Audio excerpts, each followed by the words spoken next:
ഇതാണ് പലസ്തീൻകാരനായ അക്രം അബൂബക്കർ. ഇദ്ദേഹം 23-ാമത്തെ വയസ്സിൽ ഇദ്ദേഹത്തിനെ ഇസ്രായേൽ പോലീസ് അറസ്റ്റ് ചെയ്തു. എന്നിട്ട് കഠിന തടവ് ശിക്ഷയ്ക്ക് വിധിച്ചു. ഒരു കാരണവുമില്ല, പലസ്തീൻ്റെ മോചനത്തിന് വേണ്ടി പ്രവർത്തിച്ചു. ഇതായിരുന്നു കുറ്റം.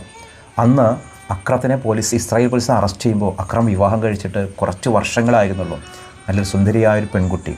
തൻ്റെ ഭാര്യയോട് ഇദ്ദേഹം പറഞ്ഞത്, ഞാൻ നിന്നെ തൊലാക്കെല്ലാം പോവാൻ, ദീർഘകാലം ഒരു പക്ഷേ ഞാനിവിടെ കിടന്ന് മരണപ്പെട്ടേക്കാം, അതുകൊണ്ട് നിൻ്റെ ജീവിതം ഒരിക്കലും ബുദ്ധിമുട്ടാവണ്ടെന്ന് കരുതിയിട്ട് ഇദ്ദേഹം തൻ്റെ ഭാര്യയെ തൊലാക്ക് ചൊല്ലിയിട്ട് ഭാര്യയോട് എനിക്ക് സ്വതന്ത്രമായിട്ട് സന്തോഷത്തോടെ ജീവിക്കാം. പക്ഷേ 23 വർഷം ഈ പെൺകുട്ടി കാത്തിരുന്നു. ഇപ്പോൾ ഈ കഴിഞ്ഞ യുദ്ധാനന്തര കരാറ് പ്രകാരം ഹമാസ് മുന്നോട്ട് വെച്ച തടവ് പുള്ളികളിൽ അബൂബക്കർ എന്ന പേരുള്ള ഇദ്ദേഹം ഉണ്ടായിരുന്നു. 23 വർഷത്തിന് ശേഷമാണ് ഇദ്ദേഹത്തിനെ ജയിൽ മോചിതനാക്കുന്നത്. വന്ന് കണ്ടപ്പോൾ ഇദ്ദേഹം അത്ഭുതപ്പെട്ടതൊരു കാഴ്ച, തൻ്റെ പ്രിയപ്പെട്ട ഭാര്യ, താൻ വിവാഹമോചനം ചെയ്ത പെണ്ണ്